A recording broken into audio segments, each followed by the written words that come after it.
Hi everyone, we're going to finish up chapter 10 with section 10.4, which is area and lengths in polar curve. And area is going to be the main thing we're going to be talking about here. This is also the section that is very trig heavy. So we're going to be looking for intersection points, usually using some sort of trig function in it. And so you'll want to know where all your trig values are coming from for this section. And then we'll also do a few problems that need identities as well. So just keep that in mind as we go through. So from trig, you might remember a formula which is called the area of the sector.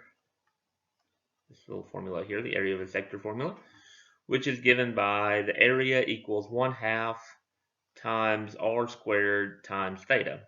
The r is your radius, and your angle theta had to be in radians.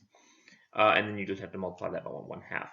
So we're going to extend this area of a sector formula from trig into what we're doing in this section. And that is, if you want to find the area inside of a curve, we can use the area of a sector formula, and we're going to apply integration so that we find the area like we would have done in Cal 2. So you'll end up with this formula right here. The area equals the integral from a to b, that's your intersecting points, of 1/2 r squared. Instead of theta, we're going to do d theta, and we're going to integrate that to find the area. That's the formula I'm going to use. I usually write it, though, with the 1/2 out in front of the integral, because the 1/2 doesn't actually matter, and just do r squared d theta. It doesn't really matter either way, but the 1/2 usually gets pulled out front. Okay, so here's a very simple one. Find the area of the region that's bounded by r equals e to the negative theta over 4 between pi over 2 and pi. So here we don't have any boundaries we have to find. They tell you the boundaries between pi over 2 and pi. So that's a little bit easier. Our area would be 1/2 times the integral from pi over 2 to pi of my r squared. Well, r is e to the negative theta over 4, and I square that, d theta.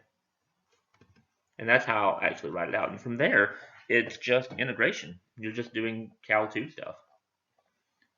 I'm going to simplify this integral just a little bit. This will be pi over 2 to pi. If you square something with a power on it, you just multiply the squared to the power. So the negative 1/4 times 2 will give me a negative 1/2 theta, d theta. And so I can integrate that pretty easily.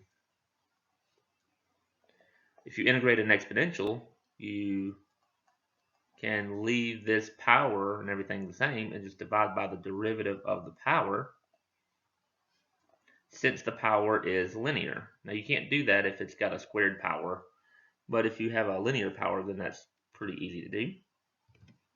And notice that the 1/2 out in front will actually cancel the 1/2 on the bottom. You're still left with the negative, so don't lose the negative. So this is the negative e to the negative 1/2 theta between pi over 2 and pi. And so if I integrate this, which I've already, well, if I plug the values in, the f of b minus f of a part, I'll have a negative. If you plug the pi in, you'll get e to the negative 1/2 times pi, minus, if you plug the pi over 2 in, negative 1/2 times pi over 2. And so I'll end up with a negative e to the negative pi over 2, and then a positive e to the negative pi over 4.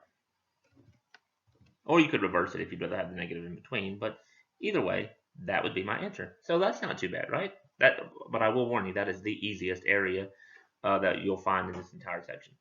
But that's the first one. We'll actually throw some trig functions into it after this. So this one says, find the area of the shaded region. A picture is always good. Some of the ones have pictures on them, some of them don't. And so we'll talk about how to draw the pictures of some of these. But you might remember from the last section, this is one of your shapes that we talked about. R squared equals sine 2 theta. Sine made it be a kind of the infinity sign. And if you remember, it's a lemniscate. And it is on the 45-degree angle line. If it's cosine, it went around the x-axis. And so for our formula, we'll have area equals 1/2 times the integral. Notice nothing's labeled here, so we'll have to find those bounds. I'll do that in just a moment. So r squared d theta, and the a and the b is what I'm going to look for. I already know what r squared is. R squared is sine 2 theta, so that will go in right there. And I don't even have to change anything for that part, which is kind of nice. This is 1/2 times the integral of just sine 2 theta d theta, because it's already r squared. As far as the a and the b, we have to go find those things. We're trying to remember these graphs. We're going to start and kind of go around this direction, and then you're coming back to the origin. So if I set it equal to 0, then I could find where it hits that origin at, that pole position at. So that's what I'm going to do. I'm going to set this equation equal to 0. So I would set, where is sine 2 theta equal to 0? Well, 2 theta, or sine equals 0 at 0 and pi, but since it's 2 theta equals 0 and pi, divided by 2 on both of them, so theta is either 0 or pi over 2.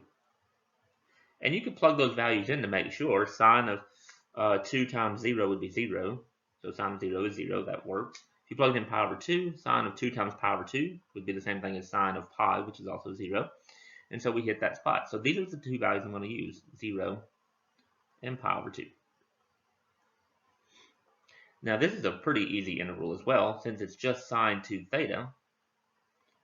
Sine 2 theta ends up integrating to negative cosine 2 theta all over 2 between 0 and pi over 2.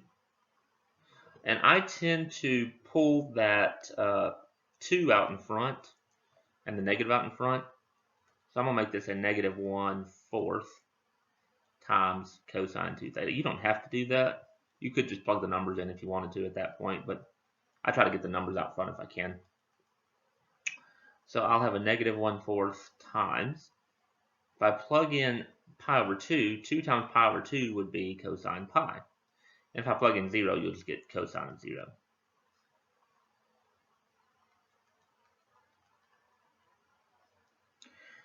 Cosine pi is negative 1. Cosine 0 is 1.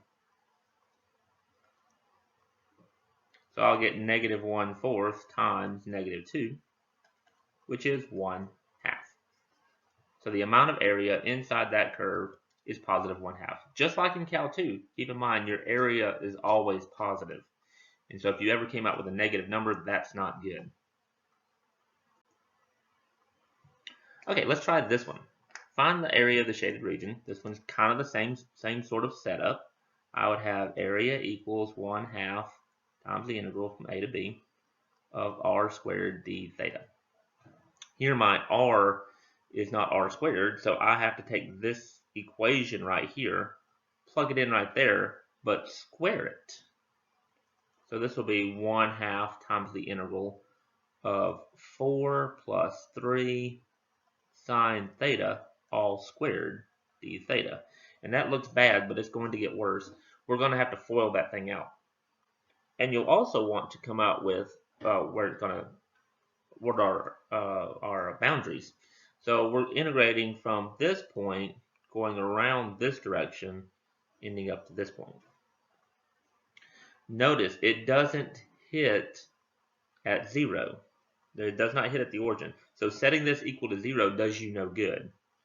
In fact, if you tried to set it equal to 0, you would quickly find out that if you move the 4 to the other side and divide by 3, sine would be equal to negative 4/3.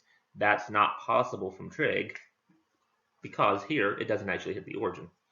So you can't do that. What you'll have to do is notice that from this graph, remember this is 0. This point up here is actually at pi over 2. This would be pi. If you kept going around, this would be 3 pi over 2 at the bottom. But I don't want to go from pi over 2 to 3 pi over 2 because that would actually be the left-hand side of the graph. I want the right-hand side. And so I'm actually going to go the other direction and say that this is negative pi over 2 down here. And we're going to go from negative pi over 2 to pi over 2. And a lot of times, graphing it will really point out what your points are going to be for your boundaries as well. But now we have to actually FOIL all that stuff out. So we'll get a 1/2 times the integral from negative pi over 2 to pi over 2. And if I FOIL that, 4 squared is 16.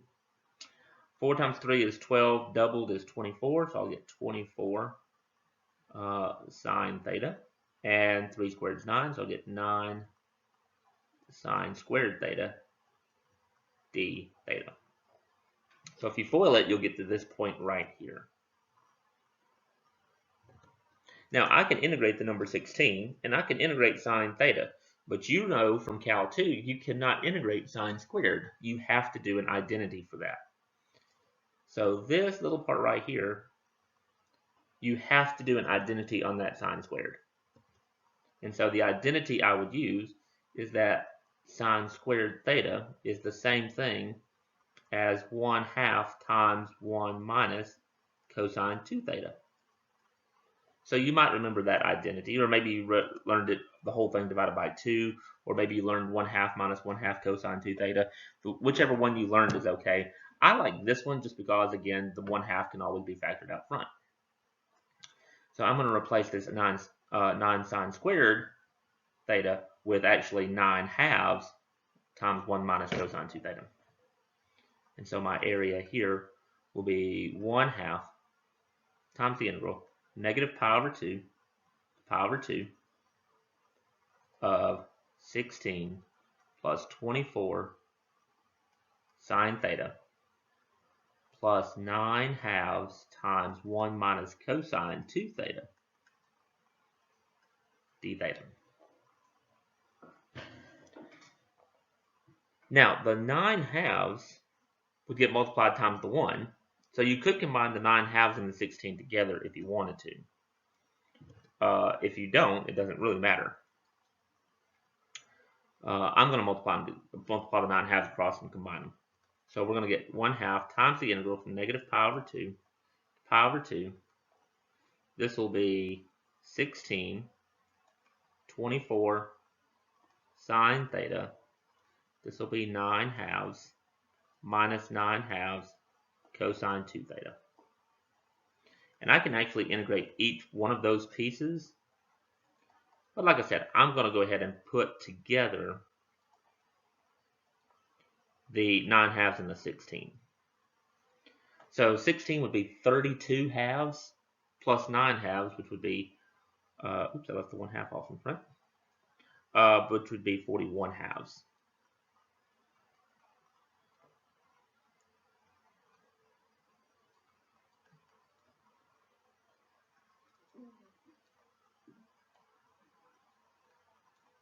And I can integrate each one of those pieces now. The 41/2, the 24 sine theta, and the negative 9/2 cosine 2 theta. Each one of those can actually be integrated. And so if I integrated it, the 41/2 just becomes 41/2 times theta. Sine integrates to negative cosine, so I'll get a minus 24 cosine theta.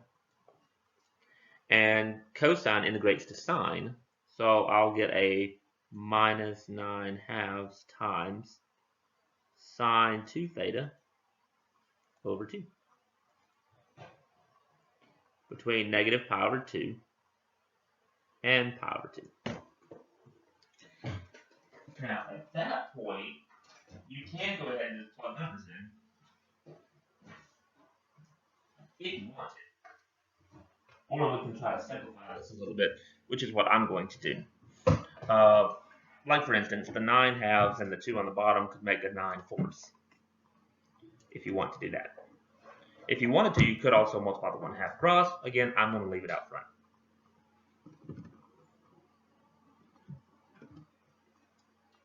So let's just rewrite this line right here on the next slide with me multiplying the 9 halves and the 1/2 on the bottom of the sine of 2 theta and make it 9 over 4.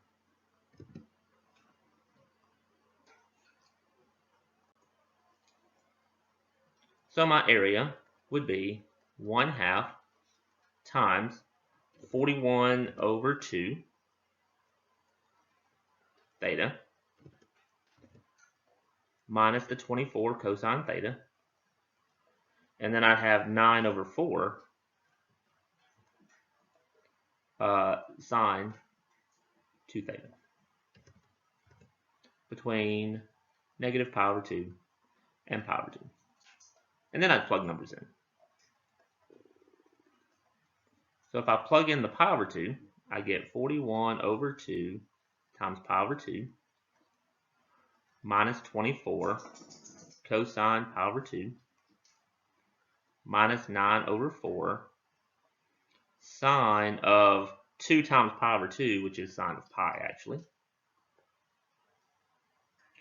minus, plugging in the negative pi over 2, I'll get 41 over 2 times negative pi over 2 minus 24 cosine negative pi over 2 minus 9 over 4 sine of 2 times negative pi over 2, which would be sine of negative pi. And some great things happen here, like for instance, cosine pi over 2 is 0. Sine of pi is 0. Cosine negative pi over 2 is also 0. Sine of negative pi is also 0. So each one of these terms goes away, which is great. So I'll end up with 1/2 times 41 pi over 4 is left there.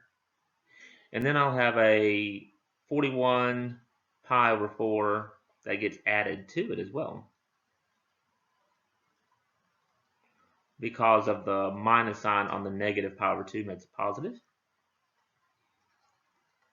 So I'll get 1/2 of 82 pi over 4 if you want to add them together.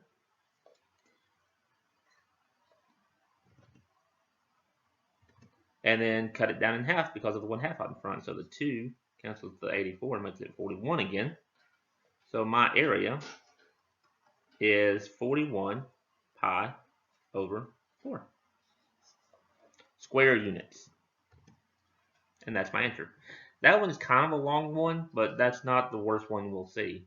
But we're building up, so hopefully that wasn't too bad. Okay, this one is very similar to the last one that we just did. But instead of drawing it myself, I thought I'd actually let the computer draw it, and I'll show you what it looks like. But you might remember this type of graph from the previous section. This is a limison. And notice that here you have your A and your B of your limison. If you were to divide them, you would get 3 over 2, which is actually between 1 and 2. And so if you have a graph that would give you 3 halves between 1 and 2, you actually end up with what's called a dimpled limison. And so your dimpled limison would look sort of like this. And you can plot points if you want to. The cosine tells you it's on the x-axis, and you can plot points like, what if theta was 0? What if it was pi over 2? Or you could do the shorthand kind of notation where the 3 plus the 2 gives you the 5, where it hits on the right-hand side, and the 2 minus 3 gives you the -1 that hits on the left-hand side. That's kind of up to you. Plotting points works really well as well. For instance, if you plug in the negative pi, the cosine, or not negative pi, positive pi, you'll get -1, and so 3 plus 2 times -1, plugging the points will give you the right values as well. But anyway, we're going to find the area that it encloses. So we're going to do the area is 1/2 times the integral from a to b. Different a and to b than the a and the b from the limison of r squared d theta. In this case, the only way to get all of the values that's on that graph is to go from 0 to 2 pi. And if you're looking for an entire curve, that's usually the go-to, what you'll need to use. There are a few exceptions. Most notably would be the equations for circles. You don't have to go all the way to 2 pi to hit every value that you would need for a circle. You only have to go to pi. That's because if you just graph sine or just graph cosine, you only need 2 of the 4 quadrants to get all the values to draw a circle out. So something a little interesting there. But a lot of the graphs have to go from 0 to 2 pi if you want to hit every single point along the way. We will have to FOIL this out much like we did on the last one. And so we'll end up with 1/2 times the integral from 0 to 2 pi of 9. First one squared is 9. Multiply them together and double it. 2 times 3 is 6. Doubled is 12 cosine. And then square the last one for cosine squared theta d theta.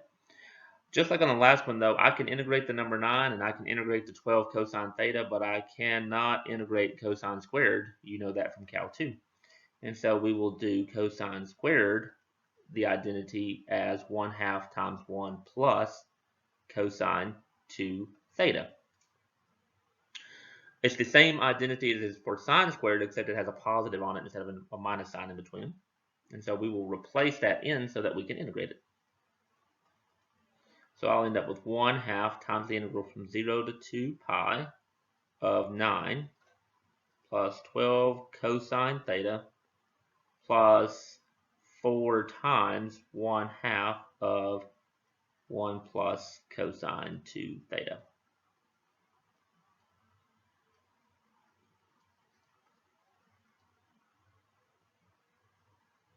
I left off one parenthesis.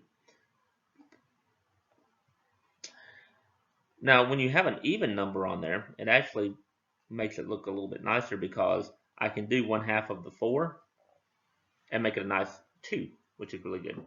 And so that's what I'll do. I'll make this 1/2 times the integral from 0 to 2 pi of 9 plus 12 cosine theta plus the 1/2 times the 4 gives me 2 plus 2 cosine 2 theta, which is kind of cool.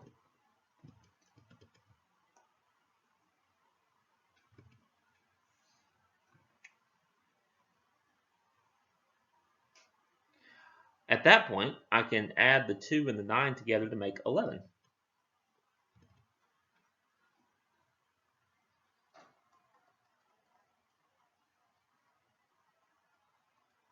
And so I have 11 plus 12 cosine theta plus 2 cosine 2 theta d theta. And at that point, plug numbers in, see what you get. Well, actually integrate it first, but then plug the numbers in. So if you integrate it, you'll end up with the 11 just goes to 11 theta. Cosine goes to sine, so I'll get plus 12 sine theta. And cosine 2 theta will go to sine 2 theta. So I'll get 2 times sine 2 theta over 2. Between 0 and 2 pi. So nice thing here, this 2 cancels the 2 that's on the bottom. And then I will actually just go ahead and plug numbers in. So my area should be 1/2 of. If I plug the 2 pi in, I'll get 11 times 2 pi plus 12 sine 2 pi plus the 2's cancels. I'll just get sine of actually 4 pi here because it's 2 times 2 pi. Minus, if I plug in the 0, I get 11 times 0 plus 12 sine 0. And then 2 times 0 is also 0, so I get sine 0 there. And a lot of nice things happen here. Sine of any integer times pi whether it's sine of pi, 2 pi, 3 pi, 4 pi, those are all 0. So this sine of 2 pi is 0. This sine of 4 pi is 0. This sine of 0 is 0. This sine of 0 is 0. This 11 times 0 is also 0. So every one of these terms will cancel, which is nice. All I'm left with is 1/2 of 22 pi, the 11 times 2. And half of 22 is 11. So I get 11 pi. And that would be my answer for the amount of area inside that curve. Okay, let's do another one. Find the area enclosed by just one single loop of sine 4 theta. This is a rosette, you might remember from the last section. If you have a even number in front of the theta, so this 4 right here, we have an even number, that tells me that I have an 8-petal rose curve. And so what would that look like? Well, it looks something like this right here. And so this is sine 4 theta. Notice there are 8 petals, 2 in each quadrant. 4 quadrants, 2 times 4 is 8. And so that would be my graph. And then I want to find the area inside one petal. So it doesn't matter which petal you use. I'm going to go with just this one right here. Because they're symmetric, all the petals have the same area. And so we're going to just find the area of just that one single petal. So my formula, my area, is still 1/2 times the integral from a to b of r squared d theta. So in our case, the r is sine 4 theta. And I got to figure out where it hits at.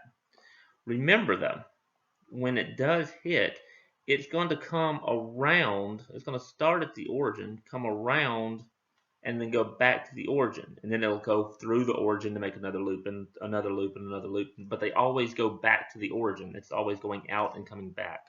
And so the coming back part is the important part. It has to go through the origin right there.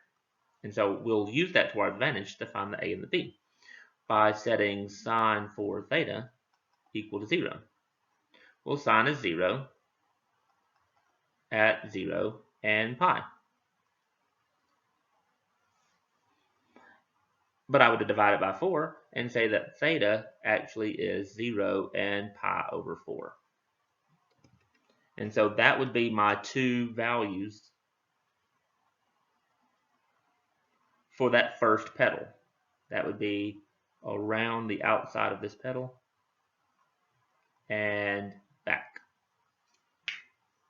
Or you could go from pi over 4 to pi over 2. Or you could go pi over 2 to 3 pi over 4. Any range of pi over 4 would let you find one of the other petals. And since all the petals have the same area, because they're symmetric, it doesn't matter which one you find. But I'm going to use the 0 to pi over 4. So this is the same thing as sine squared 4 theta d theta. And like we've talked about, you cannot integrate sine squared or cosine squared. We have to do the identity. And so I'm doing the identity that sine squared of an angle is 1/2 times 1 minus cosine 2 times that angle.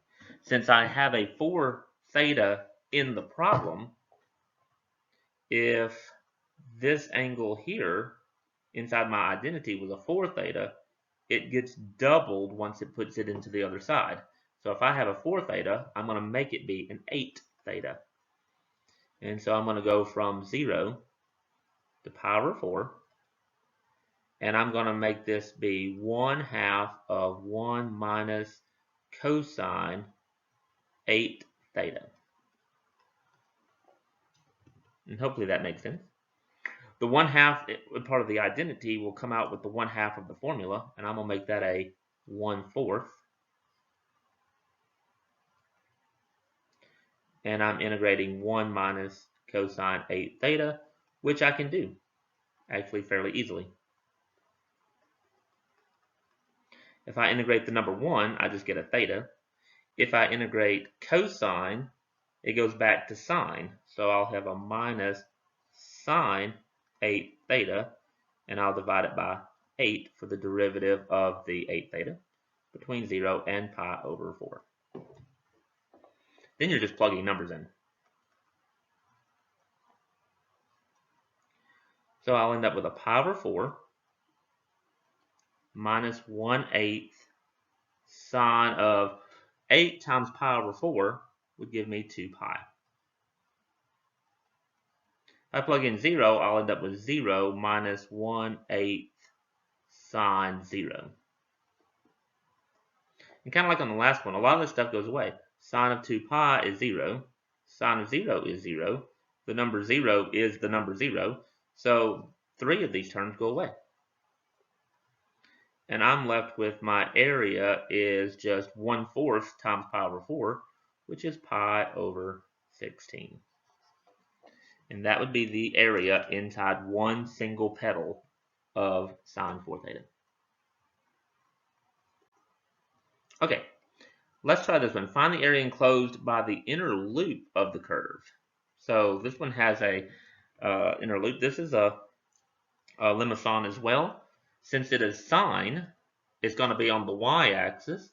And if you were to divide your a over b, you would have 1 divided by 2, which is between 0 and 1. So that type of limison would have an inner loop enclosed on the inside. You'll have the big loop and you'll have a little loop on the inside. It would look a lot like this. The 1 plus 2 makes the 3, which is the top number where it goes through the axis. The 2 minus 1 gives you 1. That's where it goes through the axis on the smaller loop. We want to find just the area enclosed by the inner loop. We want just this little part right here. And so what I need to do here is find where does it go through the axis.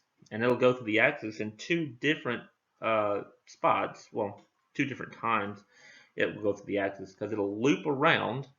Like for instance, if you started at 0, sine of 0 is 0. So 2 times 0 is 0 plus 1 is 1. So we go through 1. We're starting at 1 over here on the axis. And it goes up, loops around, and then back to 1. So for my formula, I'll have my area is 1/2 times the integral from a to b of r squared d theta. So I'll have 1 plus 2 sine theta squared d theta. And this will work very much like one of the other ones that we've done already.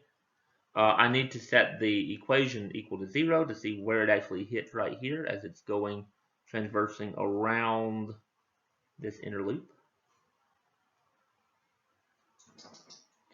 And so if I do 1 plus 2 sine theta equals 0, that'll give me 2 sine theta equals -1, or sine theta is -1/2. Sine is -1/2 in 2 different locations. If you're thinking about the unit circle, it would be quadrants 3 and 4. That would be 7 pi over 6 and 11 pi over 6. So that would be my 2 values I would want to use here, 7 pi over 6 and 11 pi over 6. I have to FOIL all this stuff out again, so my area would be 1/2 times the integral of 7 pi over 6 to 11 pi over 6. And FOILing this will become 1 squared is 1. 1 times 2 is 2. Doubled is 4, so I'll end up with a 4 sine theta. And 2 squared is 4, so I get 4 sine squared theta, d theta. And like on three of the other problems, you cannot integrate that sine squared right there. So we'll change that sine squared to be 1/2 times 1 minus cosine 2 theta. Since there's a 4 in front of the sine squared, this works out pretty nicely. So my area would be 1/2 times the integral from 7 pi over 6 to 11 pi over 6 of 1 plus 4 sine theta plus 4 times 1/2 of 1 minus cosine 2 theta. So the 1/2 and the 4 could cancel together, and that works out pretty nicely. So I'll end up with a 1/2 times the integral from, not 0. You get into a habit of putting 0 down on some of these problems, so that's a mistake there. Let's do 7 pi over 6 to 11 pi over 6. And this will be a 1 plus 4 sine theta. The 4 times 1/2 would be 2 times 1 would be 2. And the 4 times 1/2 would be 2 times cosine, which would be a minus 2 cosine 2 theta d theta. The 1 and the 2 make 3, so I can put those together. So I'll have my area is 1/2 times the integral from 7 pi over 6 to 11 pi over 6 of 3 plus 4 sine theta minus 2 cosine 2 theta d theta. Then I can integrate each one of those pieces pretty easily. The 3 becomes 3 theta. The 4 sine theta, sine goes to negative cosine, so sine going to negative cosine would be minus 4 cosine theta. And cosine goes to sines. Oops. Well, you could put a bracket there, but I'm not going to put a bracket there. I'll put a parenthesis there. But anyway, cosine goes to sine, so I'll have a sine 2 theta over 2 between 7 pi over 6 and 11 pi over 6. And usually putting values like 7 pi over 6 or 11 pi over 6 into the functions doesn't come out quite nearly as nice as plugging in 0 and 2 pi. Notice these 2's actually cancel if you want to cancel those off. Well, let's see, if I plug them in, I'll get 3 times 11 pi over 6 minus 4 times cosine 11 pi over 6 minus 2 times 11 pi over 6 would actually be 11 pi over 3. Notice that number is not on the unit circle, so you have to be careful about that one. If you plug in 7 pi over 6, I'll end up with 3 times 7 pi over 6 minus 4 times cosine 7 pi over 6. And again, 2 times 7 pi over 6 is actually 7 pi over 3, which is not directly on the unit circle, so you have to be careful with that. So hopefully that's looking not too scary. A couple things. The 3 here will go into 6 2 times. So you'll actually just end up with 11 pi over 2. And same thing here. 3 will go into 6 2 times. So you get 7 pi over 2. But these other values are off the unit circle. 11 pi over 6 would be root 3 over 2 for cosine for the 11 pi over 6. And for the 7 pi over 6, you'd also get a root 3 over 2, but it would be negative. Sine of 7 pi over 3. 7 pi over 3 is actually in the same location as pi over 3. It's just pi over 3 plus 2 pi. So you went a little bit further, so it's the same thing as that. 11 pi over 3, let's see, that would be 7, 8, 9, 10, 11. 11 pi over 3 would be at the same spot as 5 pi over 3 on the unit circle. So we're going to pull those values off like that. So if I do pull these values off, I'm going to write this on the next slide. So what I have is my area is 1/2 of. I have the 11 pi over 2 that I simplified. I'll have a minus 4 times plugging the 7 pi over 6 gives me a root 3 over 2.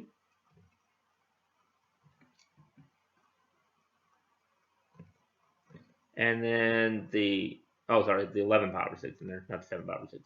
11 pi over 6 will give you a positive. And then the sine of 11 pi over 3, which would be, that's the same thing as 5 pi over 3. That's negative in that quadrant. So this would be negative root 3 over 2. And then if I plug in the 7 pi over 6, I had the 7 pi over 2 right here. I had 7 pi over 6 into the cosine, which would be negative root 3 over 2.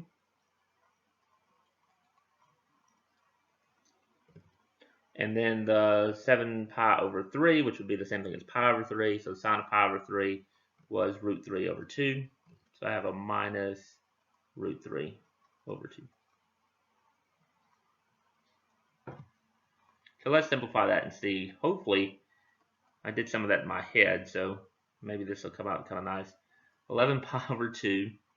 This is minus 2 root 3 plus root 3 over 2 minus 7 pi over 2.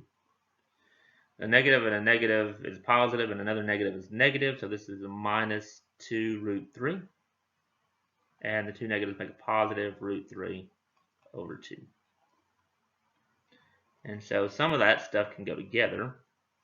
11 pi over 2 minus 7 pi over 2. 7, 8, 9, 10, 11. That's 4 pi over 2, which is 2 pi, which is kind of nice. Minus 4 root 3.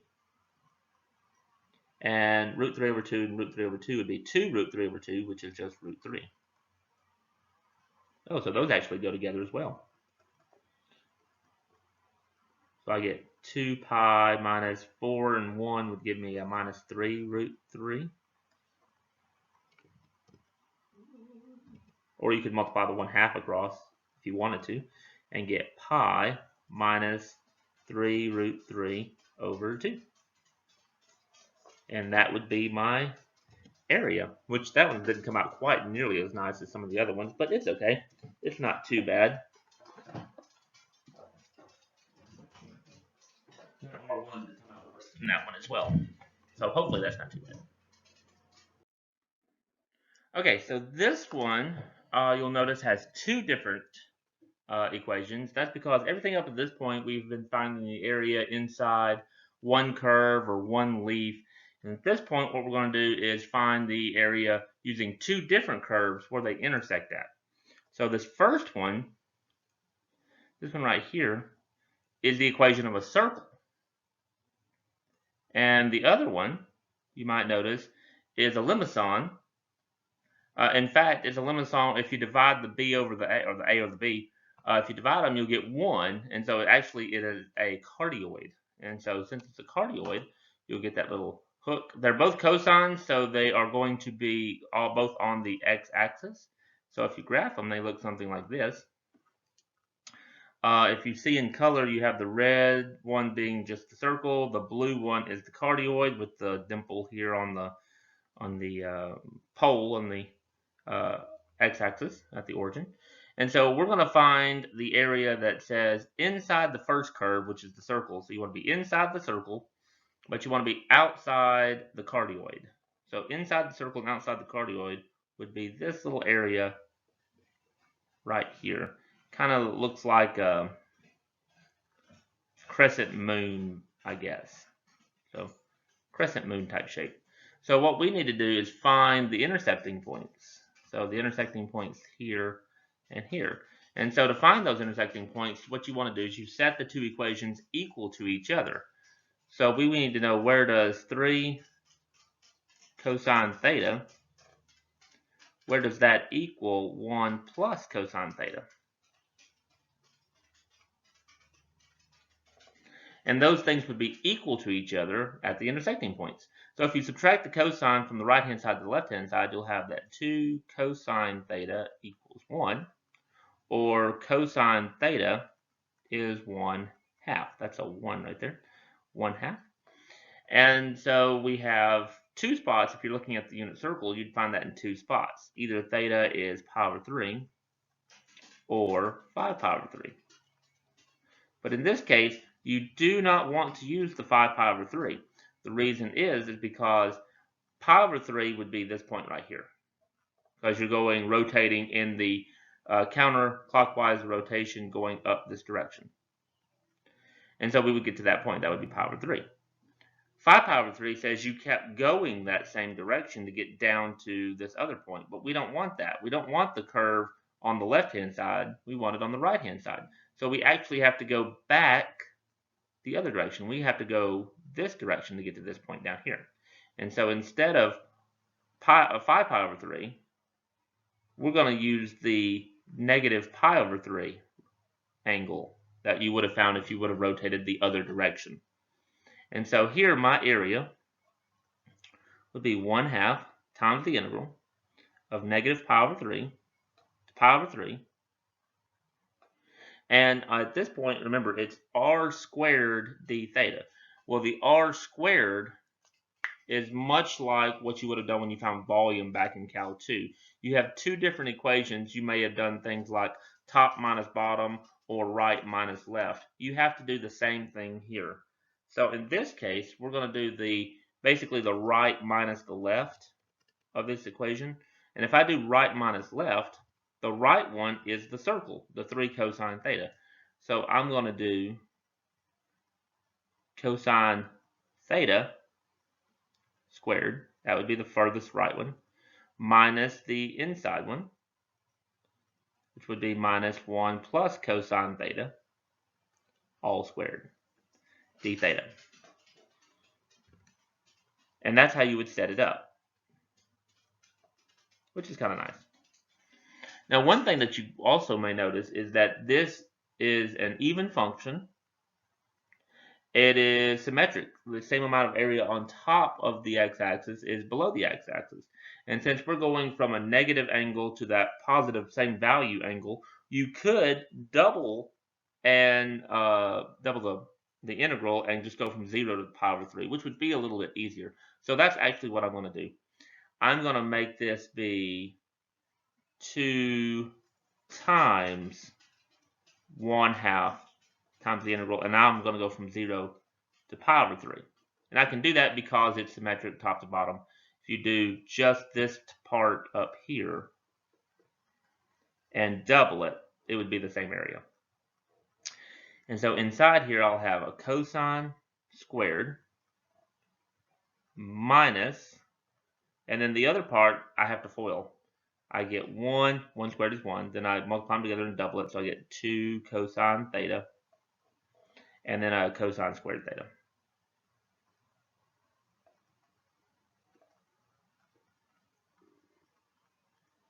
D theta.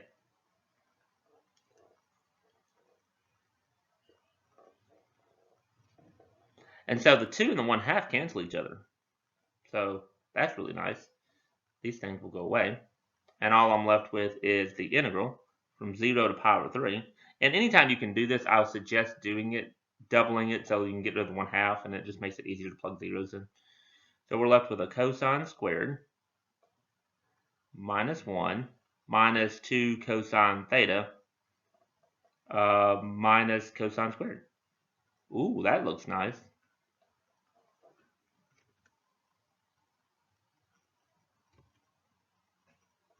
Oh, you know why it looks so nice? Because I left the 3 off. This is up here at the top. I am so sorry if you're following along and this is like, why did he leave the 3 off? I have no idea. There's a 3 right there in there. So this is a 9 cosine squared theta. So I was about to say, I think all that cancels, but it doesn't cancel. I didn't think it was supposed to. So we'll end up with actually 8 of them. They'll combine together to give me 8 cosine squared theta minus 2 cosine theta minus 1. And then we have the same problem. This cosine squared, you cannot integrate that right here. So we have to do the identity that cosine squared is 1/2 of 1 plus cosine 2 theta. And so I'll go from 0 to the power of 3 of 8 times 1/2 of 1 plus cosine 2 theta minus 2 cosine theta minus 1. And nicely, the 1/2 and the 8 cancel to give you 4. So I'll have 4, and then plus 4 cosine 2 theta minus 2 cosine theta minus 1. Or the 4 minus the 1 will give me 3. And so my area would have to be the integral from 0 to power 3 of 4 minus 1 is 3 plus 4 cosine 2 theta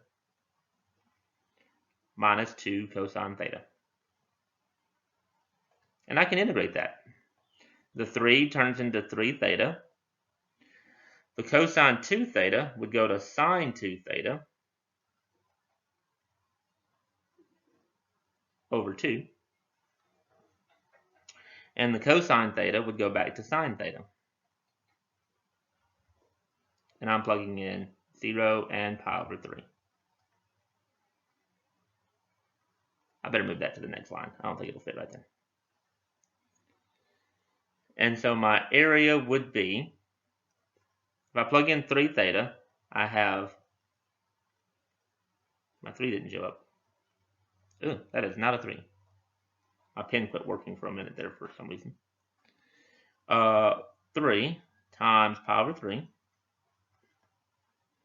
The 4 and the 2 cancels to leave you with a 2 sine 2 theta. So I have plus 2 sine 2 times pi over 3, which is 2 pi over 3, minus 2 sine pi over 3, minus what you get when you plug in 0. I'd have 3 times 0, which is just 0, plus 2 sine 0, minus 2 sine 0, which that's kind of nice because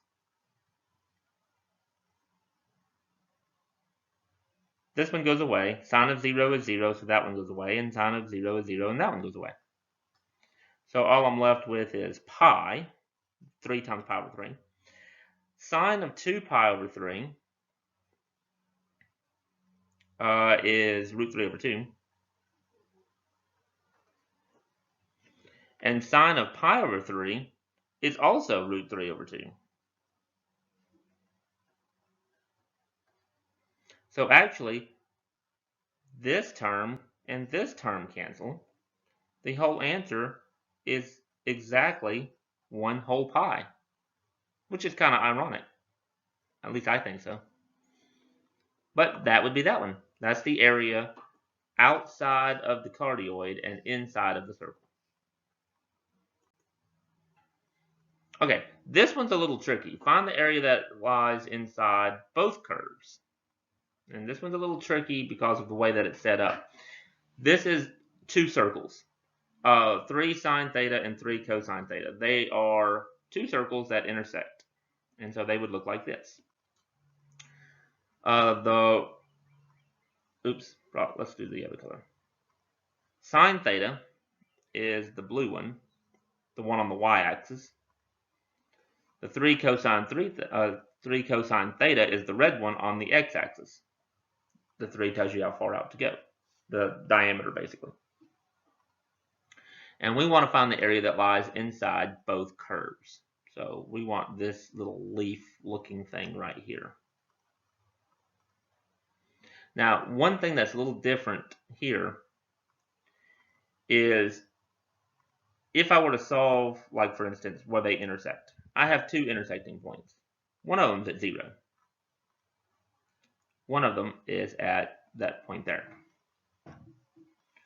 But it's not going to work to say that you're intersecting at 0, because if I were to plug in 0, sine of 0 is 0. So that would be at that point. But cosine 0 is 1. So if I plugged in 0, I would actually be way out here. This point way out here on the x-axis. And that would not be the intersecting point. If I set the two functions equal to each other, if I did 3 sine theta equals 3 cosine theta, then I'm looking for where is sine equal to cosine. Well, that occurs at pi over 4. So if I plugged in pi over 4, sine of pi over 4 and cosine pi over 4 is both square root of 2 over 2.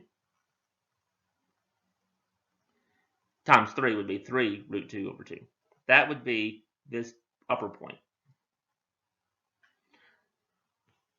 If I did 5, they're also the same thing at 5 pi over 4. They're both negative root 2 over 2. If I plugged in 5 pi over 4, cosine of 5 pi over 4 would be negative root 2 over 2. Sine would be the same thing. But that point, if you were to plug that in, would not get you back to 0. So you run into a little bit of a problem here. So what we want to do is this point right here is at 0, that is at the pi over 4. This is the pi over 4 angle right here. And this is obviously 0. You can see it's 0. So what I could do is cut this thing down the middle and integrate it from 0 to pi over 4. And if I did that, I integrated it from 0 to pi over 4, I would find the 1/2 of this thing. So then I could double it to find the whole leaf. And so my area here that I'm going to set it up as is I'm going to have to do the 1/2 times the integral from 0 to pi over 4. That's the 2 points here. Of the radius. Now when I do this, since I'm going to double it, I don't need both curves. So I'm just going to use sine. And I'm going to say this is 3 sine theta all squared d theta. That gets me just this lower part right here. That's all it gets me. And so what I'm going to do is I'm going to double this to get both sides. And so all I'll end up with is just 0 to pi over 4 of 9 sine squared theta d theta. And this is probably one of the most confusing examples that there is in this whole section. So if you're slightly questioning it, you're not alone.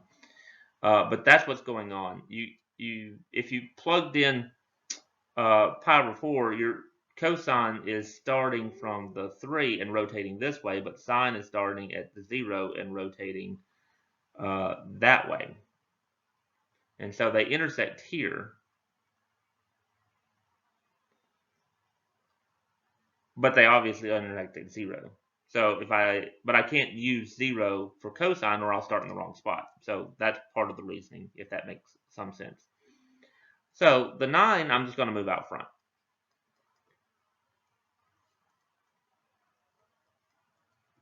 And sine squared, I have to rewrite that as 1/2 of 1 minus cosine 2 theta. Remember, you cannot integrate a squared on sine or cosine, so you have to rewrite that as an identity. And then I'm going to move the 1/2 out with the 9 and rewrite it like this. Then I can integrate each one of those. That's not too hard. This becomes 9/2 of theta minus sine 2 theta all over 2 between 0 and pi over 4. And then I just plug numbers in. If I plug in pi over 4, I'll get pi over 4 minus 1/2 of sine of 2 times pi over 4, which is actually pi over 2. Minus, if I plug in 0, I'll get 0 minus 1/2 sine 0. The zeros go away. Sine of 0 is 0. Sine of pi over 2 is actually 1, not 0. So we don't lose that here. So we're going to end up with pi over 4 minus 1/2 times 1. So that'll give me 9 pi over 8 minus 9 over 4, which is kind of a goofy looking answer, but that's okay. That is the answer. That's the amount of area inside both of those curves. Hopefully that makes some sense. Okay, here's another one. Find the area that lies inside both curves. Again, this one's not quite as confusing.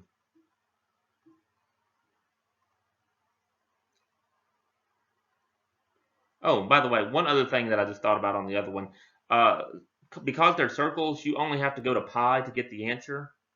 So the 5 pi over 4 would be beyond the scope of the graph itself, so that's why we can't use the 5 pi over 4. But anyway, on this one, sine of 2 pi, cosine 2 pi, those are rows graphs. So you'll end up with, since there are 2's on both of them, you'll have 4 petals on 2 different rows curves. What would that look like? Well, it'd look like this. Cosine is the blue one. If you can see the blue one, that's actually hitting the axes. Sine is the red one, the one that is kind of off of the axis inside each one of the quadrants. They want you to find the area that lies inside both curves.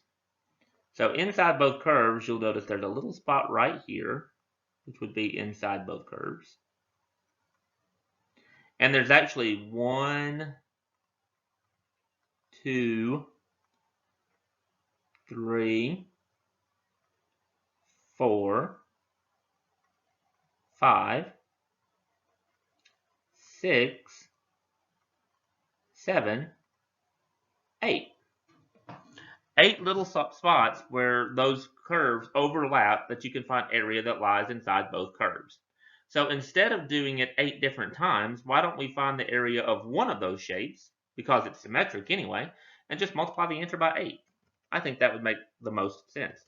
So let's start off by finding, where does this intersection occur? Right here. So we'll set them equal to each other. Where does sine 2 theta equal cosine 2 theta? Or if you divide by cosine 2 theta, you would get the same thing as, where is tangent 2 theta equal to 1? Either one you want to work with, it doesn't really matter. Well, tangent 2 theta equals 1. Tangent is 1 at pi over 4. It's also 1 at 5 pi over 4. But we only need the first one, so we'll just do pi over 4. Cut it in half, so theta must have been pi over 8.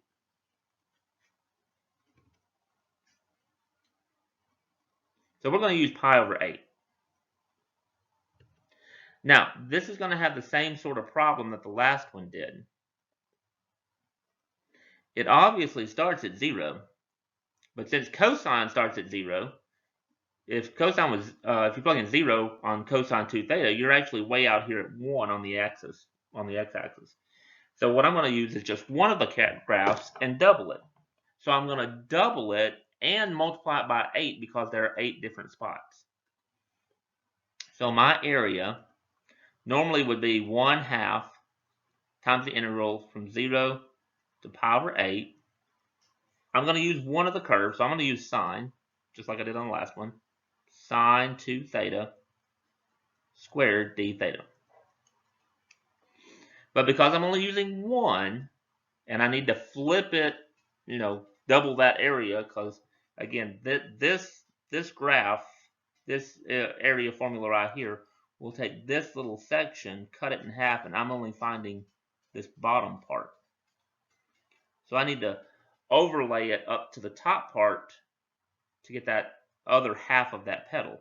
So this whole thing, just like on the last one, has to be doubled. Then there are 8 different sections that do that. So this whole thing has to be multiplied by 8. So if that's not confusing, then you're doing better than most people. So the area formula is the 1/2 integral of the r squared d theta. You're doubling it because you got to get the other half of the petal, and there are 8 total petals. That's where the 8 comes from in front. So the 8 times 2 times 1/2 will just leave you with an 8 left over. And this is sine squared 2 theta d theta. Again, you can't integrate sine squared, so we have to change that to a identity. That is the identity of 1/2 times 1 minus cosine, and since it's 2 theta there, we have to double it when we put it in here. This is 4 theta d theta. The 1/2 inside the integral with the 8 on the outside, that will make a 4. And then I can just integrate it and plug numbers in. This is 4 times theta minus sine 4 theta over 4, between 0 and pi over 8. So I'll get 4 times pi over 8 minus 1/4 times sine of 4 times pi over 8 would actually be pi over 2. And then if I plug in 0, I'll have 0 minus 1/4 sine 0. So kind of like on the last one, you're going to get a little bit of a weird looking answer, but the 0 goes away. The sine of 0 is also 0, so it goes away. So I'm left with 4 times pi over 8 minus 1/4 times 1. So 4 times pi over 8 would be pi over 2.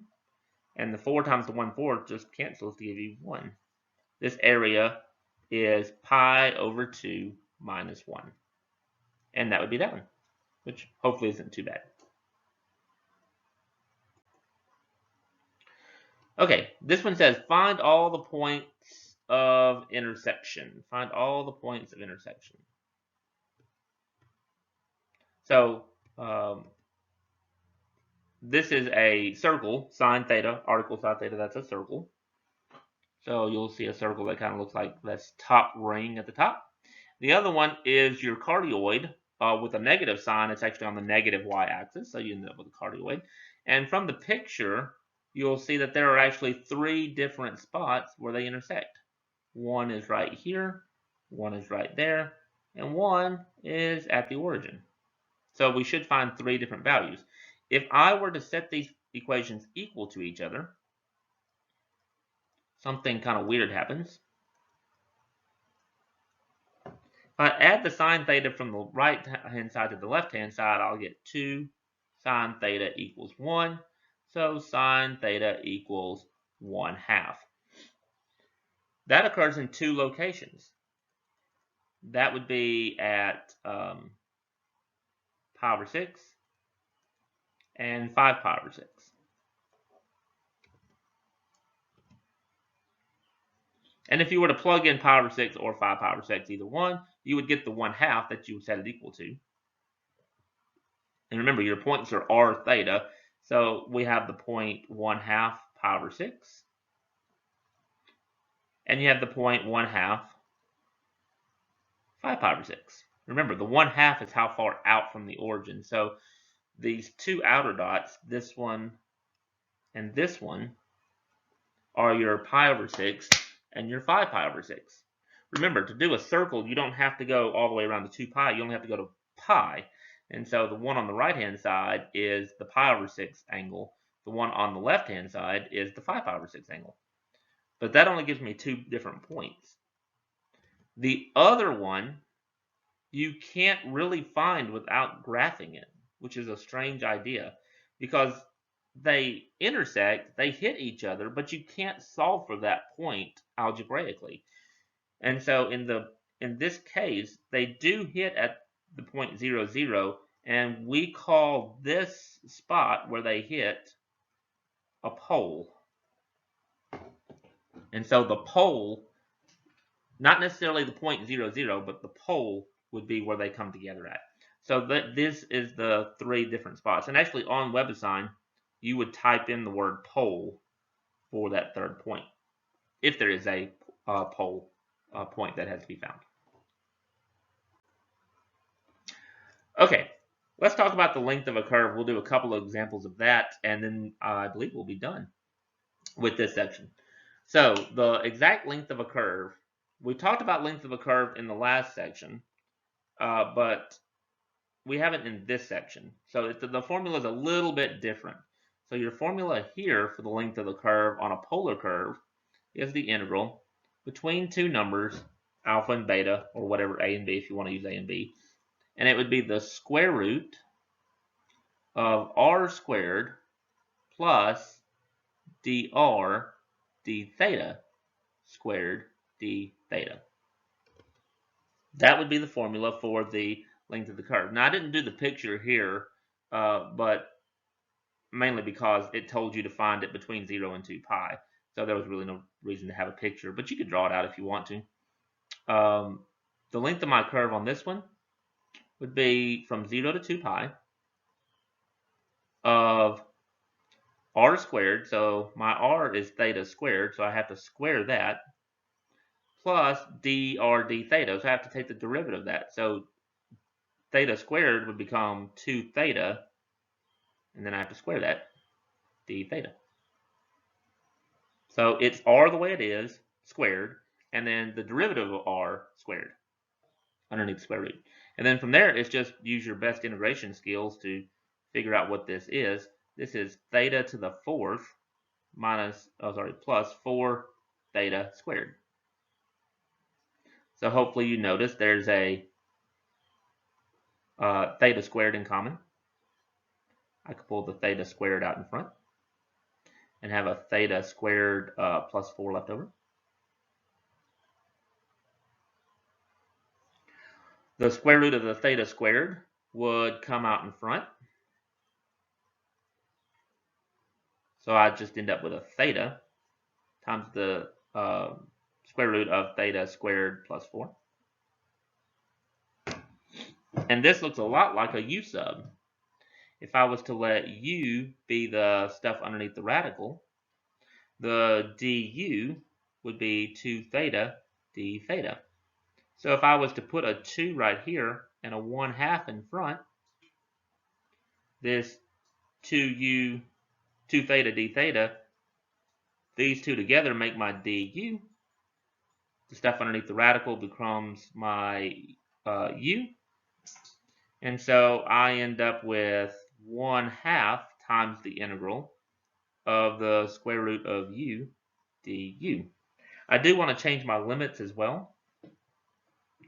If u is theta squared plus 4, and my theta was 0, when theta was 0, then u becomes 0 squared plus 4, which is 4. That would be my lower limit. And when theta was 2 pi, u becomes 2 pi squared plus 4. That doesn't look very good, but that's 4 pi squared plus 4, which is a really nasty looking upper limit, but apparently that's what it is. My integral is fairly easy to integrate because it's just power rule. So this now goes from 4 to 4 pi squared plus 4, u to the 1/2 du. So when I integrate that, I'll end up with u to the 1/2 over 1/2 between 4 and, oops, sorry, I didn't add 1 to the power and divide by the power, did I? I just wrote the same powers down. Let's try that again.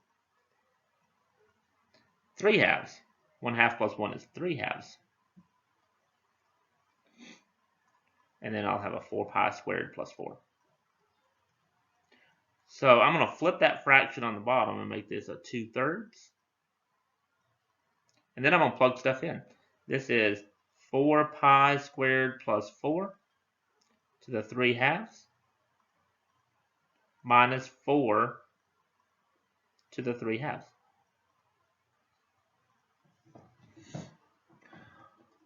My 2's cancel. So I end up with 1/3 times 4 pi squared plus 4 all squared, or all to the 3/2 power. I would leave it like that. I don't see a point of really doing a whole lot to it. You could pull a 4 out in common if you wanted to. Or you could just leave it the way it is. Whichever one you want to do. I think I'm going to leave it the way it is and make this just say 4 pi squared plus 4 to the 3/2. Now the 4 to the 3/2 you can simplify. The 2 on the bottom says take the square root. So the square root of 4 is 2. Then 2 cubed is 8. So this is minus 8. And so that is a really ugly length of a curve. But it's not too bad. I'll show you one that's a little bit easier than that one though. Find the exact length of the curve, r equals 2 cosine theta. This is just a circle. And so I'm going to use the same formula. The length is the integral from alpha to beta of the square root of r squared plus dr d theta, all squared d theta. And it says go from 0 to pi. So I didn't draw a picture here. Or did I draw a picture here? Let's see. Did I draw a picture? Oh, I did draw a picture. It is just a circle. And so it's a circle on the x-axis here. And so the length of the curve would be the square root, the integral, 0 to pi of the square root of r, which is 2 cosine theta squared, plus the dr d theta. Cosine, the derivative of cosine is negative sine, so I get negative 2 sine theta squared d theta. So this works out really nicely because underneath the square root, I'll get 4 cosine squared plus 4 sine squared. The 4 that's in common, I can factor out, and I'll get cosine squared plus sine squared. And hopefully you remember from trig that sine squared plus cosine squared is 1. And so I just get the square root of 4 times 1, which is the square root of 4, which is just 2.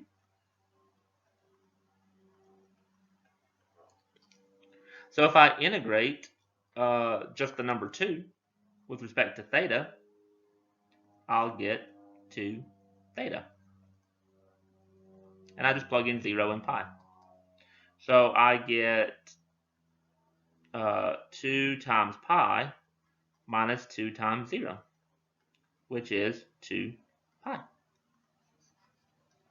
And that's the length of the curve, which you might also could have figured out by using a little bit of geometry. Remember, your circumference of the circle is actually the length of the curve on the outside. So your circumference is 2 times pi times r. Well, if you notice, your radius of this circle is a radius of 1. So your radius goes from the center out. So that's a radius of 1. So if I did 2 pi r for the circumference, I would have 2 pi times 1, which is 2 pi. So that would have been my answer. But you could also do the exact length of the curve formula. Anyway, that's the end of this section. That's the end of chapter 10. And so hopefully that makes some sense. Many students find this to be the worst section because of all the trig stuff in it. I personally don't think that this is the worst section. If you know trig, it's definitely not the worst section. But a lot of people don't like the trig. So hopefully this isn't too bad. If you have any questions, again, just let me know. And then we'll pick up with the next chapter after this. So